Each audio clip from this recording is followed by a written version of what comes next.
नमस्कार, प्रभा साक्षी के खास कार्यक्रम समय चक्र में आपका स्वागत है। मैं हूं आपके साथ अंकित सिंह और हमेशा की तरह इस कार्यक्रम में मौजूद हैं जाने-माने एस्ट्रोलॉजर रोहितास त्रिवेदी जी। सर, आपका बहुत स्वागत है हमारे कार्यक्रम में। सबसे पहले तो आप कैसे हैं? मैं बहुत अच्छा हूँ अंकित जी, आशा है आप भी आनंद कुशल होंगे। बिल्कुल, बिल्कुल सर। तो अब अपने कार्यक्रम की शुरुआत करते हैं और पहला सवाल चूँकि चुनावों का मौसम है और आपकी जो राजनीतिक दलों पर टिप्पणियाँ होती है वो कई बार सत्य हो चुकी हैं। तो आगामी चुनाव में क्या कुछ होने वाला है? किस पार्टी को फ़ायदा हो सकता है? देखिए जी, आगामी विधानसभा अगर मैं चुनावों की बात करूँ, हुँ, हुँ। इनके ऊपर श्री विश्वविजय पंचांग में भी हमने टिप्पणी करी है। हुँ, हुँ। यहाँ वह पहले तो हम इसको 2 हिस्सों में बाँट देते हैं। हुँ, वो हुँ। राज्य जहाँ पे स्पर्धा, कॉम्पिटिशन हुँ, हुँ। भाजपा और कांग्रेस के बीच में है मुख्यतः। और फिर हुँ, कुछ राज्य आ जाते हैं तेलंगाना वगैरह जहाँ पे कुछ रीजनल पार्टीज़ है, वहाँ कांग्रेस और बिल्कुल। भाजपा कोई बड़े प्लेयर नहीं है, पर वो रीजनल पॉलिटिक्स है। हुँ, अभी आपको ज्ञात होगा कुछ दिन पहले ही 8-9 तारीख को ही चुनाव आयोग ने हुँ, हुँ। विधानसभा चुनावों का अधिसूचना जारी करी। तो जब बिल्कुल। चुनाव की अधिसूचना जारी होती है, हमें पता चलता है किस राज्य में किस दिन, कौन से चरण में, कितने चरणों में हुँ, चुनाव होगा। तो अभी हमने राजस्थान और मध्य प्रदेश का आकलन करना आरंभ ही किया है। इसमें राजस्थान हुँ, और मध्य प्रदेश के कुछ प्रमुख राजनेताओं की कुंडलियों के ऊपर भी विचार करना आरंभ किया है। हुँ, तो मैं इसमें पहले राजस्थान की अगर बात करूँ तो देखिए, श्रीमान अशोक गहलोत जी की ये अंतिम राजनीतिक पारी है। यहाँ उनका बिल्कुल। राजनीतिक जीवन ही समाप्त हो जाता है। इसके आगे उनके राजनीतिक जीवन में कोई ग्रोथ नहीं है। उनके लिए हितवर्धक भी यही रहेगा कि अब वो हुँ, अपनी वृद्धावस्था में सेहत पे, आत्मचिंतन पे ज़्यादा ध्यान दें और राजनीति से अब संन्यास की ओर अग्रसर हो जाएँ। दूसरा, सचिन पायलट जी का अगर हम देखें, हुँ। तो मुख्यमंत्री बनने के लिए जो प्रबल योग चाहिए होते हैं, वो तो अभी नहीं बन पा रहे कुंडली में, पर राजनीतिक यात्रा उनकी ऊपर ही जाएगी यहाँ से। उनका राजस्थान में हुँ, राजनीतिक कद बड़ा हो जाएगा। यदि हम भारतीय जनता पार्टी की बात करें, तो शत प्रतिशत दान के अंदर तो इनको बढ़ोतरी होते हुए दिख रही है। हुँ। यहाँ यह देखने की बात है कि यदि भाजपा अभी कुछ मेरे ख्याल से लिस्ट भी आ गई है काफ़ी प्रत्याशियों की, पर बिल्कुल। मैंने उस पे भी ज़्यादा ध्यान नहीं करा। हुँ, यदि सही जगह पर सही व्यक्ति को टिकट दें, ऐसे लोगों को टिकट दें जिनमें मंगल के थोड़े गुण हों, वो एक सैन्य जीवन शैली या खेल-कूद वाली जीवन शैली से आते हों, एक आर्य हुँ। जीवन पद्धति का, सात्विक जीवन पद्धति का अनुसरण करते हों, तो मतदान का प्रतिशत भाजपा की तरफ बढ़ता हुआ दिखेगा। अब दूसरी इसमें एक बड़ी महत्वपूर्ण बात है कि हिंदू मंदिरों को सरकार के नियंत्रण से हटाकर एक उसकी एक समुचित व्यवस्था, जैसे कि गुरुद्वारा प्रबंधक कमेटी की होती है, इस तरह का कुछ निर्माण हो जाना चाहिए। जो भी पॉलिटिकल पार्टी इस दिशा में जनता को वादा देगी और उस पर अच्छी नीयत से आगे चल के काम करेगी, वो वैसे ही चुनाव निकाल देगी। ये सिंपल ट्रिक है। यही ट्रिक हमने उत्तराखंड में होती हुई देखी। हुँ, फिर वहाँ एक हमने बड़ा रोचक एस्ट्रोलॉजिकल कोइंसिडेंस होते हुए देखा कि किसी महत्वपूर्ण गोचर के समय हुँ, यूसीसी की बात आई कि यूसीसी का चार्टर आएगा, ड्राफ्ट आएगा। तो ये बहुत शुभ संकेत हुआ उत्तराखंड के लिए, जिसका शुभ फल धामी सरकार को मिला। अब इसमें एक चिंता की बात भी है कि समय अवधि तो निकली जा रही है, उसके बाद हुँ, अभी तक आया तो नहीं, बात ही बात हुई है। हुँ, पर समय अवधि निकली जा रही है, समय अवधि निकल गया तो ये जो राजनीतिक लाभ हुआ है, ये बिल्कुल अब उल्टा पड़ जाएगा। समय तो बड़ा निष्ठुर होता है और हुँ, कई बार आप देखते होंगे कि मैं सिर्फ भारत की बात नहीं कर रहा, ये अनेक राष्ट्रों में होता है, ये शायद लोकतंत्र की ही एक कमजोरी है कि राजनेता बड़े-बड़े चुनावी वादे कर देते हैं, बहुत बड़े-बड़े चुनावी वादे कर देते हैं, हम ये कर देंगे, हम वो कर देंगे, बिजली मुफ्त कर देंगे, ये कर देंगे, वो कर देंगे। और उसके बाद जब वो जनता का विश्वास प्राप्त करते हैं, उसके बाद अपने वादों से मुकर जाते हैं। देखिए जी, न्याय तो क्या कहता है कि अंकित, अगर हुँ, आज मैं आपको कुछ वचन दूँ और उस वचन के ऊपर आप मुझे अपना कुछ कर्म आशीर्वाद दें, या आप मुझे कुछ पैसे दे दिए आपने, लेट्स से हम लोग एक कॉन्ट्रैक्चुअल अरेंजमेंट में आए, वर्बल अरेंजमेंट में, कि अंकित भाई मैं एक काम करूँगा, मैं आपकी कुंडली का आज अच्छे से निरीक्षण करूँगा, आप डिनर आज मुझे आप कराएँगे, आप मुझे मसाला हुँ, डोसा खिलाएँगे आज। तो एक हमारा वर्बल कॉन्ट्रैक्ट आ गया। अब मैं इसको पूरा ना करूँ तो वर्बल कॉन्ट्रैक्ट था। मैं कमज़ोर हुँ, व्यक्ति हूँ, मैं क्या कर लूँगा, आप मना कर दो कि मैं नहीं खिलाना डोसा जी, अपने घर जाके खाना खाओ। तो मैं क्या कर लूँगा आपका? पर प्रकृति इस चोरी को नहीं मानती।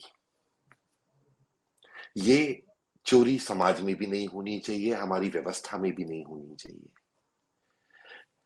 कोई भी हूल-जलूल चुनावी वादा कर दें, जिसका कोई तर्क ना हो, जो हुँ, व्यवस्था के अनुसार उचित ना हो, जिसको फ्रीबीज़ कहते हैं, रेवड़ियाँ बाँटना, माननीय प्रधानमंत्री जी ने इसको एक टर्म दिया था, कर दें और बाद में उन्हें पूरा ना करें, ऐसा ही होता आया है खैर। अब ऐसा नहीं हो पाएगा, अब ये ऐसा नहीं हो पाएगा आगे। ये ज्योतिषीय संकेत है। इसके लिए हो सकता है कि सरकार या चुनाव आयोग कोई ऐसा नियम बना दे कि ये फ्रीबीज़ वगैरह के झूठे प्रॉमिस आप नहीं कर सकते।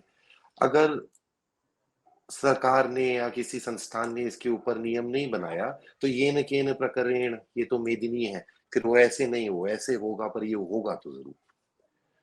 तो बिल्कुल। प्रमुख राजनीतिक दलों को एक यही मेरा विनम्र ज्योतिषीय निवेदन है कि ग्रह स्थिति बड़ी विचित्र है, कई 100 सालों में आने वाली है।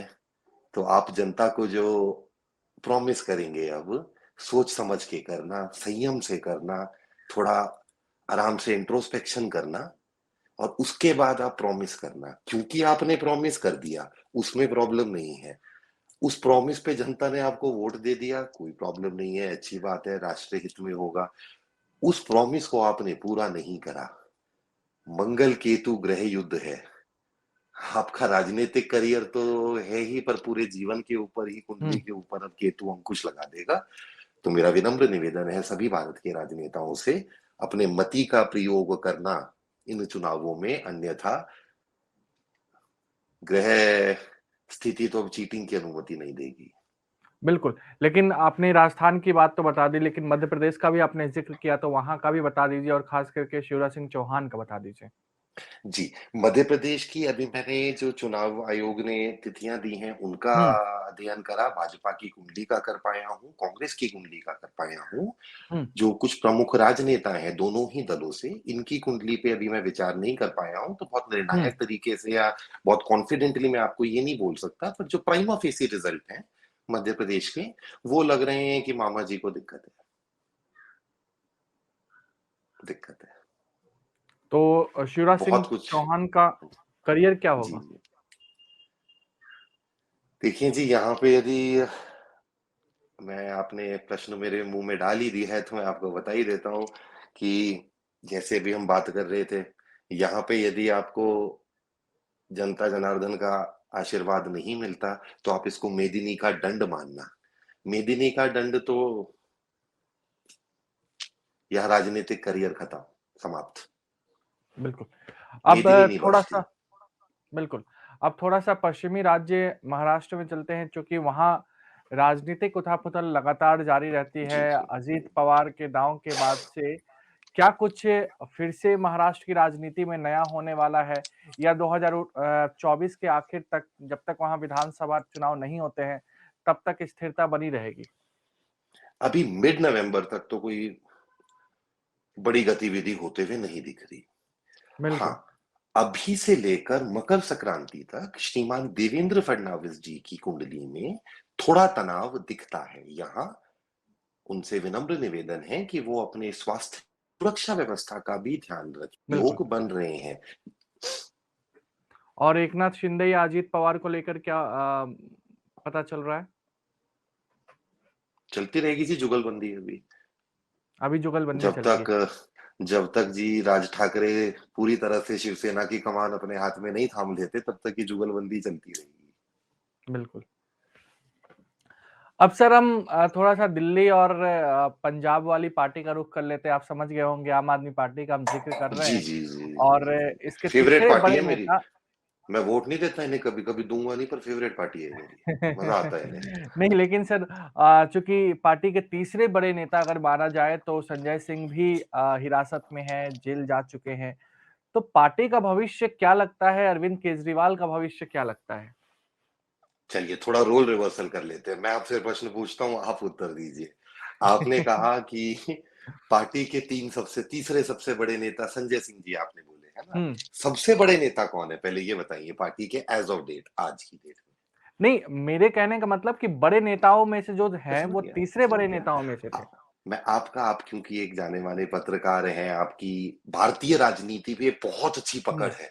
मैं आपकी पकड़ जो भारतीय राजनीति पे है, हुँ, हुँ, स्पेशली उत्तर भारतीय राज्यों पे, उत्तर प्रदेश मध्य प्रदेश, राजस्थान, पंजाब, दिल्ली, हरियाणा की जो राजनीति है, इसके ऊपर आपका और मेरा ऑफ कैमरा भी जो डिस्कशन होती है, I am astonished by your knowledge about the hmm, politics of north Indian states particularly. Hmm. तो मेरा आपसे एक प्रश्न है, व्यंग में, ऑन द लाइटर नोट, आपके अनुसार आम आदमी पार्टी में नंबर 1 कद पे कौन है? नहीं, वहाँ तो सर्वे सर्वा अरविंद केजरीवाल ही है ना। हिला नहीं सकता उनका अभी तक, हिल जाएगा। सर्वे सर्वा अब पंजाब में होंगे। आगे क्या होने आम वाला है? आदमी पार्टी का ताज पंजाब चला जाएगा और वहां क्या से आम अरविंद आदमी केजरीवाल पार्टी पंजाब का में जाने वाले हैं?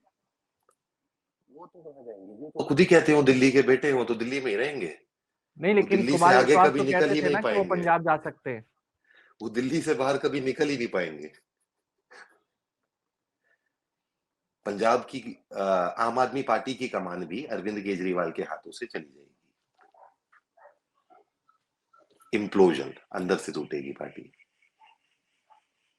बिल्कुल, इतना ही पर्याप्त है, आगे होने दीजिए। ये मतलब हफ्ते 10 दिन में नहीं हो रहा है, थोड़ा लंबा मैंने बताया है, लंबा तो होने प्रोसेस है। दीजिए। थोड़ा-सा, ज़्यादा लंबा भी नहीं है, इतना भी नहीं है कि लोकसभा के परे चले जाएगा। लेकिन सर करंट में क्या है आम आदमी पार्टी की स्थिति?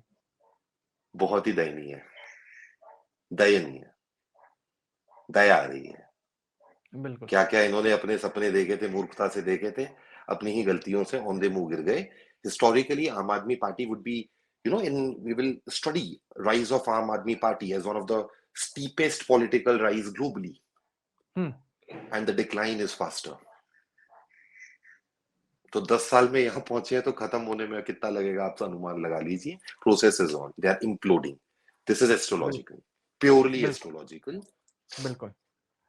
लेकिन सर देश में इस वक़्त एक चीज़ का शोर कुछ ज़्यादा ही है, वो है जातीय जनगणना। क्या जी, जी, जी। ये जनगणना आने वाले समय में देश में संभव है? और क्या इसकी वजह से समाज में कोई तनाव की स्थिति तो नहीं पैदा होगी? जातीय जनगणना राष्ट्रीय स्तर पर तो मुझे होती भी नहीं दिख रही है अभी, नहीं हुँ, होगी। दूसरी चीज़, श्रीमान लालू जी के परिवार ने बड़ा सोच समझ के ये कार्ड खेला, हुँ। जिसके कारण कांग्रेस का गेम साफ हो गया। तो क्या इससे सामाजिक तनाव भी होगा क्या? क्योंकि हिंदू वर्ग में बँटवारा या फिर एक जाति का दूसरे जाति से मतभेद, क्या इस तरह की चीज़ें देखने को मिलेंगी? नहीं, हम लोकसभा चुनाव की तरफ जा रहे हैं। हुँ, हम जानते ही हैं, देखते आए हैं, विश्वविजय पंचांग के संघ की ये भविष्यवाणी भी है कि विपक्षी दल बहुत ही निचले स्तर की राजनीति करते दिखेंगे। हम जानते हैं भारत में जब भी चुनाव होते हैं, कुछ राजनेता, राजनीतिक दल जातिवाद, धार्मिक उन्माद इत्यादि का प्रयोग करके समाज के ताने-बाने को पोलराइज़ करने का प्रयत्न करते ही हैं, इस बार भी करेंगे। इन्होंने सोचा था कि इस सेंसस से भी हो जाएगी, पर इन्होंने राष्ट्रीय हित में अनजाने में एक बड़ा योगदान दे दिया, अनजाने में। बिल्कुल, बिल्कुल। लेकिन सर क्या 2024 चूँकि अभी 5-6 महीने चुनाव में समय है, मोदी सरकार की ओर से राष्ट्रीय स्तर पर कोई बड़ा दाँव खेला जाएगा? राजनीति में, राष्ट्रीय हाँ, राजनीति में, बिल्कुल, राष्ट्रीय हाँ जी, राजनीति में, जी, शीतकालीन सत्र। बिल्कुल। चूँकि त्योहारी सीज़न शुरू हो रहा है सर और हम लगातार कानून व्यवस्था की बात करते रहे हैं, तो आने वाले 1-2 महीने में जो भारत में त्योहारी मौसम अपने चरम पर जी। होगा, राज्यों की कानून व्यवस्था कैसी रहेगी और किस राज्य में कानून व्यवस्था गंभीर स्थिति में जा सकती है? चिंता बनी रहेगी। ये हमने अपने आप को याद होगा पिछले अंक में भी लास्ट बिल्कुल। या लास्ट टू लास्ट अंक में डिस्कस किया था कि ये तो अब जब तक चुनाव नहीं हो जाते और रादर वर्ल्ड ग्लोबल ऑर्डर में थोड़ा हुँ, स्टेबिलिटी नहीं आ जाती, ये तो चिंता तो बनी रहेगी। अभी की मैं बात कर रहा हूँ, ये जो हम सारी डिस्कशन कर रहे हैं अंकित, ये हुँ, मैंने 15 अक्टूबर से 15 नवंबर की समय अवधि की बिल्कुल, ग्रह स्थिति के बीच की करी है। इस समय बिल्कुल। अवधि में उत्तर भारत में चुनावी राज्यों में धार्मिक उन्माद और आतंकवादी घटनाक्रम की संभावना है। प्रशासन को सतर्कता बनाए रखनी चाहिए। बिल्कुल। विपक्षी एकता क्या मजबूत बनी रहेगी 2024 तक? क्या इसमें टूट की भी संभावनाएँ हैं? देखिए जी, जो इंडी अलायंस है, it is a hmm, PR alliance and not an electoral alliance. ये कभी भी इलेक्टोरल अलायंस नहीं बनेगा, ये केवल एक पीआर अलायंस है। इस पीआर अलायंस से भाजपा का फ़ायदा होगा या नुकसान होगा, मुझे नहीं पता। मैं यहाँ बोलना नहीं चाहूँगा अभी, टीएमसी के बारे में मैं बोलना नहीं चाहूँगा, एसपी के हुँ। बारे में बोलना नहीं चाहूँगा। इंडी अलायंस का सबसे ज़्यादा नुकसान कांग्रेस को होगा। क्या इसमें टूट की संभावनाएँ हैं? हाँ जी, केजरीवाल जी तोड़ देंगे इसको। अमित शाह ने भी तो संसद में ऐसा ही कुछ बोला था। हाँ, हाँ, तो वो अमित शाह जी अब काफ़ी हमारे जिसे इनको पॉलिटिकल चाणक्य भी कहते हैं, भारत के गृह मंत्री हैं और एक सीज़न्ड पॉलिटिशियन हैं। हुँ। केजरीवाल जी अभी आए हैं। लेकिन सर आपने कार्यक्रम की शुरुआत में यूसीसी का ज़िक्र किया, देश भर में आने की बात लगातार होती रहती है। अभी 2 मुद्दे केंद्रीय स्तर पर लाए जाने की बात काफ़ी चर्चा में रही है, यूसीसी और एक देश एक चुनाव। क्या 2024 से पहले ये आ सकता है, जिस तरीके से महिला आरक्षण बिल आया? जी, मैं इसके ऊपर टिप्पणी अपनी नहीं करना चाहूँगा। अपोज़िशन पार्टीज़ को क्यों स्ट्रैटेजाइज़ करने के लिए फ्री की इन्फॉर्मेशन दें, इसके ऊपर मैं टिप्पणी नहीं करना चाहूँगा। बिल्कुल, कोई नहीं। आपने टिप्पणी नहीं की लेकिन समझ में आ गया। सर प्राकृतिक खतरा, जिस तरीके से हिमाचल में हुआ या जी। अन्य कई जगहों पर हमने देखा कि बेमौसम बरसात भी हुई, कहीं-कहीं सुखाड़ भी रही। तो आने वाले 1 आध महीने में कोई बड़ा प्राकृतिक खतरा आ सकता है? जी, देखिए 3 अक्टूबर से इस महीने 3 अक्टूबर से ये विश्व विजय हुँ, पंचांग में हमने तारीखें कैरी भी करी हैं इस साल के एडिशन में और मैंने भी ट्विटर पेज पे एक एक्स पे अब इस पे एक ब्लॉग भी लिखा था हुँ, कुछ समय पहले। 3 अक्टूबर से लेकर तकरीबन 20 नवंबर तक दुनिया भर में प्राकृतिक आपदाओं का पर्टिकुलरली अर्थक्वेक्स का बहुत अशुभ योग है। इसमें हिमालयन बेल्ट के अंदर 3 अक्टूबर, 7 अक्टूबर और अब 14th अब आने वाली है 14th और 15th अक्टूबर और ऐसे ही कुछ तारीखें हैं ये आपको जो हमारे मित्र हैं वो ट्विटर पे या पंचांग में देख सकते हैं। भूकंप की हिमालय पर्वतीय श्रृंखला और इस पूरी टेक्टोनिक बेल्ट में जो अफ़गानिस्तान से हम इसको म्यांमार, इंडोनेशिया तक मानते हैं कि प्रबल संभावना है। महँगाई से राहत कब? क्योंकि दिवाली आ रही है, खरीदारी बढ़ेगी आंशिक, और चुनावी आंशिक मौसम राहत। भी है। आंशिक राहत मिलेगी दिवाली से 1 डेढ़ महीने के लिए आंशिक राहत मिलेगी, उसके बाद वापस से इन्फ्लेशन या तेज़ी बाज़ार में आ जाएगी। बिल्कुल। सर अब अंतर्राष्ट्रीय विषयों पर चलते हैं और भारत-चीन संबंध को लेकर पहला सवाल है, कैसा रहने वाला है? जैसे चले आ रहे हैं वैसे ही चलते रहेंगे। अगले 1 महीने की ही मैं बात कर रहा हूँ। सैनिक तनाव, जमावड़ा बढ़ता जाएगा, सतर्कता बनाई रखनी चाहिए। पीओके को लेकर कुछ बड़ा होने वाला है? किस तरह का बड़ा? अ, भारत कोई रणनीतिक तौर पर पीओके को लेकर कुछ बड़ा करेगा या पाकिस्तान को में जिस तरीके से पीओके को लेकर एक विरोध हो रहा है, उस संदर्भ में? देखिए अंकित यहाँ पे मैं थोड़ा डिटेल में बताना चाहूँगा इसके बिल्कुल, ऊपर। बता सकते हैं। आमतौर पे हम इसके ऊपर ज़्यादा ऐसे टॉपिक के ऊपर पंचांग कार्यालय ज़्यादा बात नहीं करता, इसकी अनुमति नहीं है हमें। हुँ। यहाँ पर मैं एक दूसरे कॉन्टेक्स्ट में इसमें कुछ बताना चाहूँगा। एक बड़ा चैटर देखा जाता है इंटेलिजेंसिया में, मीडिया में, एस्ट्रोलॉजी सर्कल्स में, पॉलिटिकल एनालिस्ट्स बोलते हैं कि एक ऑपरेशन पीओके करना चाहिए हमें। एक चैटर है जो भारत की संसद में भी इसका संकल्प लिया गया है, इसे मैं भी हुँ, मानता हूँ, हम सब मानते हैं कि पीओके हमारा अभिन्न अंग है और हम इसे भारत में इसका विलय कराकर रहेंगे। हुँ, अब क्या ऑपरेशन पीओके और ये दोनों बातें एक हैं? यदि एक हैं तो अलग बात है। मेरे अनुसार घटनाक्रम जो घटित होगा वो कुछ अलग है। अभी एक माननीय नेताजी ने भी इसके ऊपर कुछ एक एक टिप्पणी दी थी कि PoK will automatically come. I totally हुँ, agree with it. PoK will automatically come. We need to do something and POK will automatically come. It is not Operation POK. It is not we straight away entering into POK to militarily induct it in our sovereign control like Russia did in Ukraine. The solution is little different. इसको बिल्कुल, मैं आपको इतना ही बता सकता हूँ कि POK will automatically come to India when Rawalpindi falls.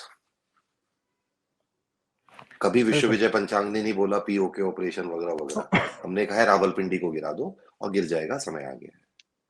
बिल्कुल, गिरते जा रहे देखते हैं हैं। ना, देखिए सब पूरा चक्र आता है। अब गाजा पट्टी गई, समतल हो जाएगी पट्टी, टेंट होंगे वहां पे, टेंट दिखा करेंगे बस। अब वैसे ही वेस्ट बैंक के अंदर भी अब सफाई होएगी, गोलन हाइट की चढ़ाई होएगी। आप समझ रहे हैं मैं क्या कह रहा हूँ? इंटरनेशनल आपने प्रश्न पूछा था, पट्टी सपाट हो जाएगी, गोलन हाइट की चढ़ाई होएगी, हुँ, वेस्ट बैंक की सैनिटाइजेशन होगी और तेहरान को गिरा दिया जाएगा।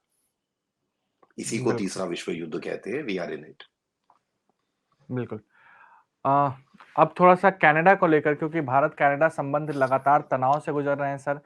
क्या कनाडा-भारत का संबंध एक बार फिर से सामान्य होगा? और साथ ही साथ खालिस्तान का मुद्दा भारत में तो नहीं है, लेकिन कनाडा में क्या ऐसे ही जारी रहेगा या इस पे अंकुश लगेगा? देखिए जी, there's a international alliance commonly famously known as Five Eye hmm, Alliance. Canada is part of that Five Eye Alliance. Other eyes of Five Eye have also realized that one of the eye has a cataract. So they are conducting surgery in the cataract diseased eye. Bharat Canada संबंध में तनाव केवल Canada में है, भारत में नहीं है, होगा भी नहीं। जब तक जस्टिन जी की बड़े विचित्र व्यक्ति हैं, बहुत ही विचित्र व्यक्ति हैं, व्यक्तित्व हैं, बड़े मजेदार हैं। जब तक इनकी सरकार रहेगी तब तक संबंध ऐसे ही रहेंगे, तनाव में वो रहेंगे, हम नहीं रहेंगे, हम तुम मीम बनाएंगे, मजे करेंगे। यहाँ एक थोड़ी महत्वपूर्ण बात मैं बता रहा हूँ। कोई भारत और कनाडा के संबंध को गोल गोल गोल गोल घुमाता रहेगा और फिर रेडियो की सरकार गिर जाएगी। बिल्कुल। अब आपने चूँकि इज़राइल पे बहुत कुछ बोल दिया है, लेकिन फिर भी मैं आपसे पूछ लेता हूँ मैंने तो बोला ही कि नहीं। इज़राइल मैंने वाला जो तो बोला युद्ध ही चल नहीं। रहा है, उसमें आगे क्या होगा? मैंने इसराइल की तो बात ही नहीं करी थी अभी तक। मैंने तो कहा था पट्टी नहीं, आपने समतल हो गाज़ा जाएगी। पट्टी की बात कर दी। गाज़ा पट्टी की जब बात कर दी आपने तो कौन करेगा समतल? हाँ, वही सिर्फ मैं पूछ रहा हूँ इसराइल। कि आगे क्या होगा और वैश्विक स्तर पे इसका क्या असर पड़ेगा? देखिए, विश्व विजय पंचांग में इस वर्ष इसराइल के संदर्भ में स्पष्ट लिखा गया है कि इसराइल के कारण विश्व राजनीति एक महत्वपूर्ण पड़ाव पर पहुंचेगी। शत्रु राष्ट्र इसराइल के ऊपर हमला करेंगे, जिसका सैनिक प्रत्युत्तर इसराइल देगा, जिसके कारण विश्व राजनीति हमेशा के लिए बदल जाएगी। अमेरिका के संदर्भ में लिखा है कि सितंबर अक्टूबर आते आते 2023 सितंबर अक्टूबर आते आते अमेरिका एक अति विशिष्ट और अप्रत्याशित रणनीति और कूटनीति का निर्माण कर कर विश्व युद्ध का आगाज करेगा। USA, Israel and few allies. I'm not commenting upon who all those allies are. Few allies will bring down Hamas Hezbollah, regime which supports these terror outfits in Iran and couple of other Muslim countries by military intervention. It might go nuclear. लेकिन sir एक और इसमें सवाल ये भी आ रहा है कि क्या जो अमेरिका के खिलाफ चीन है, रूस है, कई और भी देश है, क्या ये सब एक साथ आएंगे? तो रूस अब अमेरिका के खिलाफ नहीं है। फिर रूस, इजराइल और अन्य मित्र देश, आर्य मित्र देश अब जो करेंगे, रूस बैठ के स्पेक्टेट करेगा, बस कुछ नहीं करेगा। लिप सर्विस बोल देगा, 2-4 स्टेटमेंट दे देगा, कुछ नहीं करेगा। Russia will only स्पेक्टेट। बिल्कुल। और सर ये रेडिकल जो एक तरीके से इस्लाम में वृद्धि देखी जा रही है वैश्विक स्तर पर, इसका खतरा क्या होगा आने वाले समय में? ये तो अब समाप्त हो रहा है जी। यही तो समाप्त हो रहा है, यही तृतीय विश्व युद्ध है। हुँ, ये समाप्त हो रहा है आपके और मेरे जीवन काल में, कदाचित इस दशक के समाप्त होते-होते ये समाप्त हो जाएगा। बिल्कुल। तो आपने इतनी सारी जानकारी दी और उम्मीद करते हैं कि आप फिर हमारे साथ जल्द ही जुड़ेंगे। फिलहाल आज के जी। समय चक्र में आपका बहुत-बहुत शुक्रिया। अगर आप भी लेना चाहते हैं देश दुनिया की तमाम जानकारी तो आज ही सब्सक्राइब करें हमारे चैनल को। साथ ही नीचे दिए बेल आइकन को जरूर दबाएं ताकि हर अपडेट आप तक पहुंच सके।